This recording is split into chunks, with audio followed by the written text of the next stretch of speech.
Hello प्यारे विद्यार्थियों, आप हैं मेरे चैनल आओ समझें जीवन और विज्ञान पर। आज हम कक्षा 6 के अध्याय 1 के बारे में चर्चा करेंगे।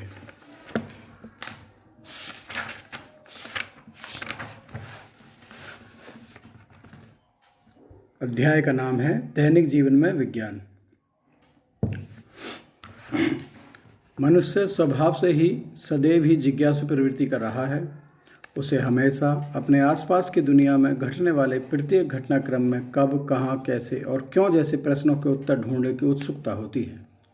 वास्तव में विज्ञान की शुरुआत इसी उत्सुकता से होती है। आइए एक जिज्ञासु बालिका सीमा द्वारा उठाए गए प्रश्नों एवं जिज्ञासाओं द्वारा इसे समझने का प्रयास करें। सीमा कभी अपनी माँ से पूछती, कोई भी चीज़ ऊपर फेंकने या छोड़ने के बाद ज़मीन पर क्यों गिर जाती है? प्रेशर कुकर में खाना जल्दी कैसे बन जाता है? दूध से दही कैसे बन जाता है? फ्रिज में सामान ठंडा कैसे रहता है? चिड़िया कैसे उड़ती है? उसकी माँ इन प्रश्नों का जवाब नहीं दे पाती है। उसकी माँ ने कहा, मैं इन सवालों का जवाब नहीं जानती हूँ, आप अपने टीचर से जाकर पूछिएगा। दूसरे दिन सीमा ने वही सवाल अपनी कक्षा में अपने अध्यापक से पूछा। अध्यापक ने सीमा को समझाते हुए कहा कि आपके सभी सवाल हमारे आसपास की दुनिया से संबंधित हैं। मनुष्य में हर चीज़ को जानने समझने की उत्सुकता होती है। यह उत्सुकता देखने, छूने, सूंघने, स्वाद चखने या सुनने के कारण उत्पन्न होती है। उत्सुकता के कारण ही हमारे मन में तरह तरह के सवाल उठते हैं। विज्ञान इन सवालों का उत्तर देने की कोशिश करता है।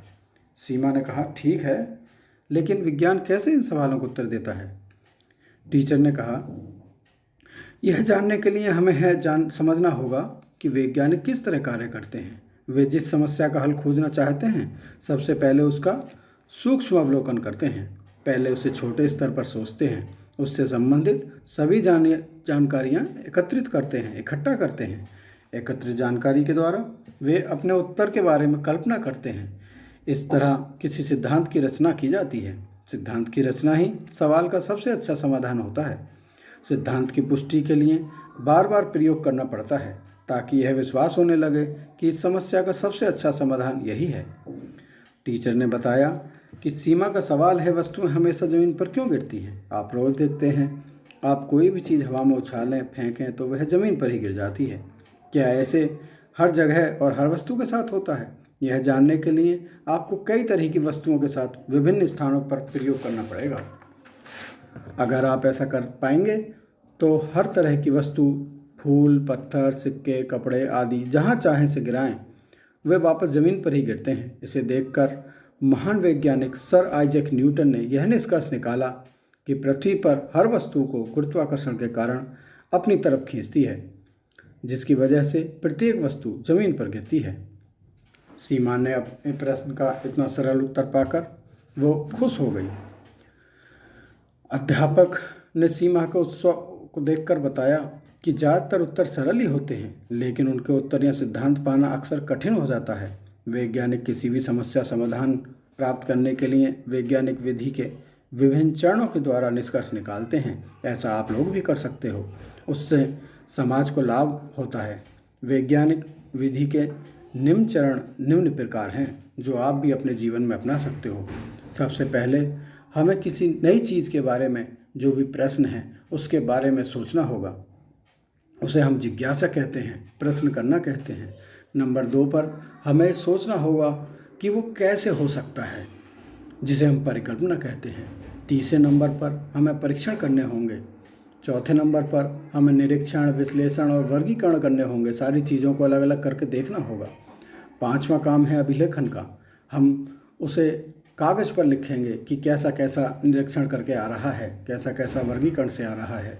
उसके बाद में हम उस पर एक बार फिर से सोचेंगे कि हमने जो सोचा था हम उसी को खोज रहे हैं या कुछ अलग खोज रहे हैं। उसके बाद में हम निष्कर्ष निकालेंगे कि हमारा रिजल्ट सही आया है या नहीं। उसके बाद में नए प्रयोगों द्वारा उसकी पुष्टि करेंगे। इस तरीके से हम नए विज्ञान के नए नियमों की खोज कर सकते हैं। दैनिक जीवन में विज्ञान की क्या क्या देन है, इसके बारे में हम सभी जानते हैं। टीचर ने सीमा को चित्रों के माध्यम से दैनिक जीवन में विज्ञान की वजह से आए परिवर्तन के बारे में समझाया। दिखाए गए साधनों का उपयोग हम दैनिक आवश्यकताओं में करते हैं। कृषि कार्य शीघ्र हो इसलिए ट्रैक्टर व अन्य कृषि यंत्र जैसे थ्रेशर मशीन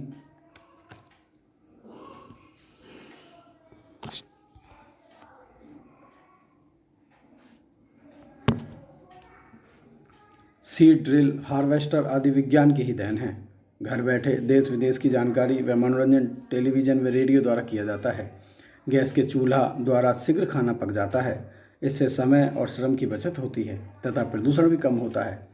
यातायात के विभिन्न साधन जैसे रेलगाड़ी, कार, बस तथा वायुयान हैं जिनके द्वारा हम कुछ ही घंटों में लंबी यात्रा तय कर लेते हैं।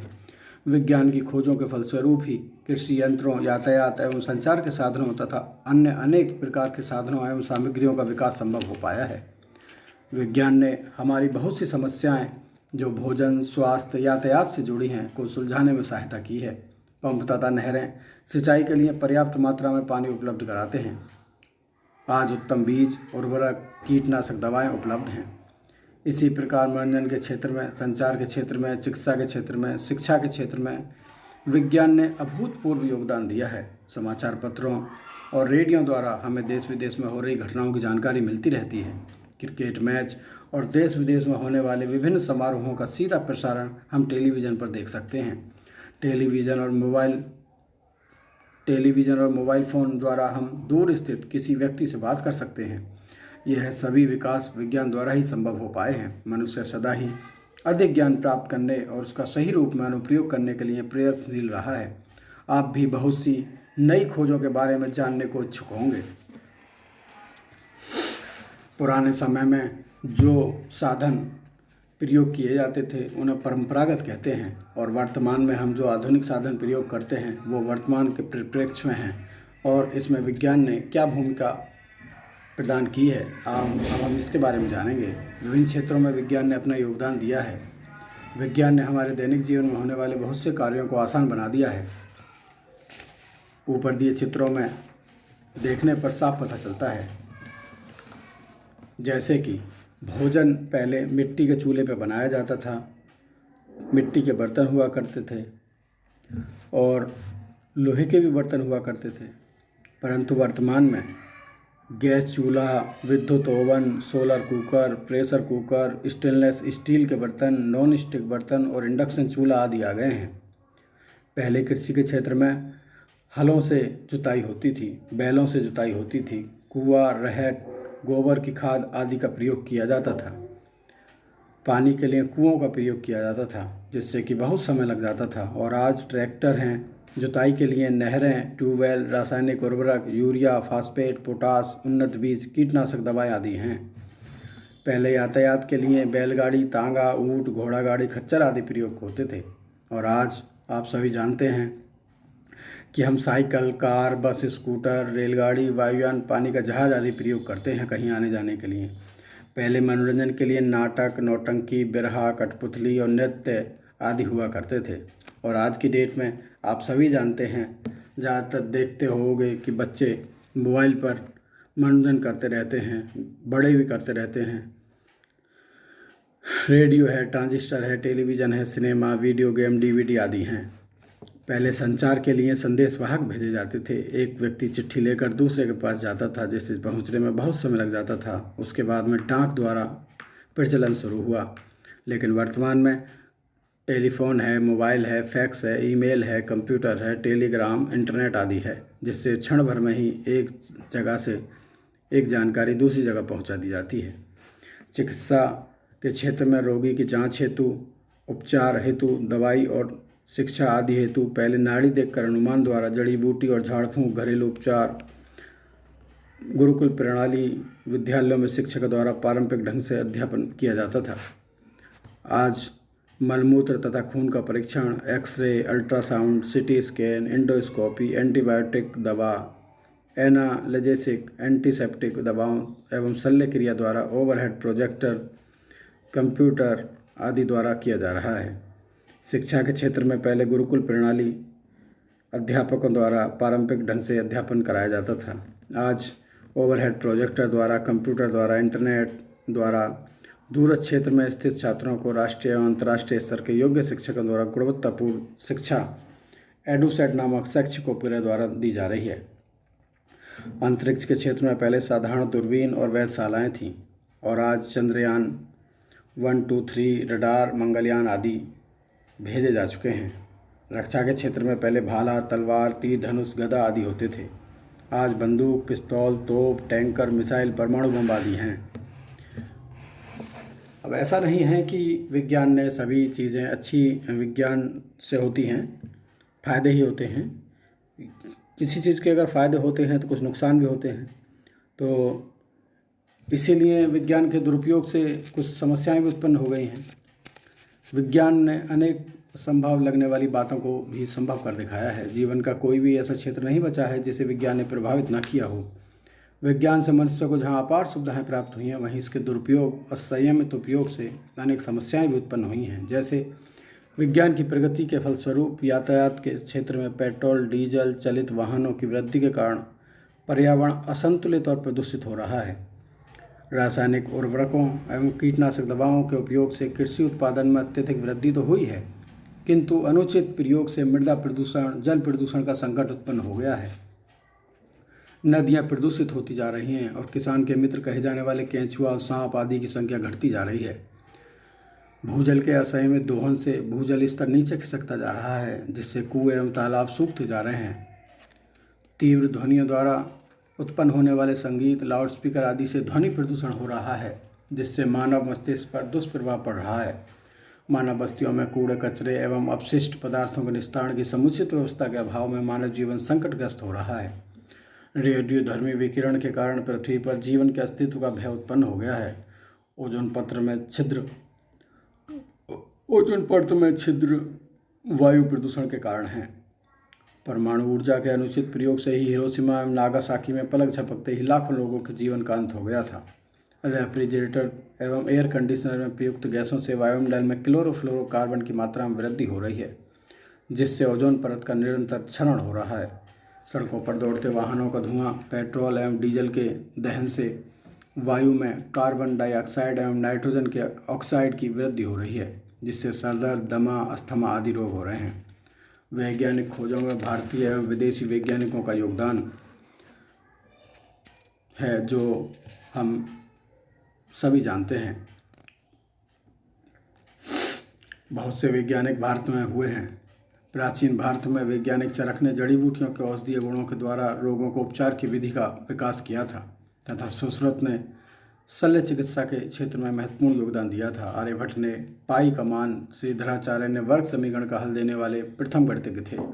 आधुनिक वैज्ञानिक खोजों में भारतीय एवं अन्य देशों के वैज्ञानिकों ने एवं उनकी खोजों को हम निम्न प्रकार से समझ सकते हैं। हमारे देश के वैज्ञानिक जगदीश चंद्र बोस ने पौधों की संवेदनशीलता के बारे में बताया था। डॉक्टर सर सीवी रमन ने प्रकाश का प्रकीर्णन, जिसे रमन प्रभाव के नाम से जाना जाता है, के बारे में बताया था। एस रामानुजम हमारे देश के बहुत बड़े गणितज्ञ थे। संख्या सिद्धांत के बारे में उन्होंने बताया था। S N Bose quantum mechanics, god particle के जन्मदाता हैं। मेघनाथ साहा तापीय आयनीकरण साहा समीकरण के नाम से विख्यात प्राप्त हैं। टी.आर. शेषरादी ऑर्गेनिक केमिस्ट्री, औषधि विज्ञान में महारत हासिल किए हैं। होमी जहांगीर बाबा परमाणु कॉस्मिक विकिरण के लिए जाने जाते हैं। विक्रम साराभाई अंतरिक्ष अनुसंधान के लिए जाने जाते हैं। Doctor APJ Abdul Kalam प्रक्षेपणास्त्र, missile प्रक्षेपणास्त्र के लिए जाने जाते हैं। डॉक्टर कस्तूरी रंगन प्रक्षेपणास्त्र के लिए जाने जाते हैं।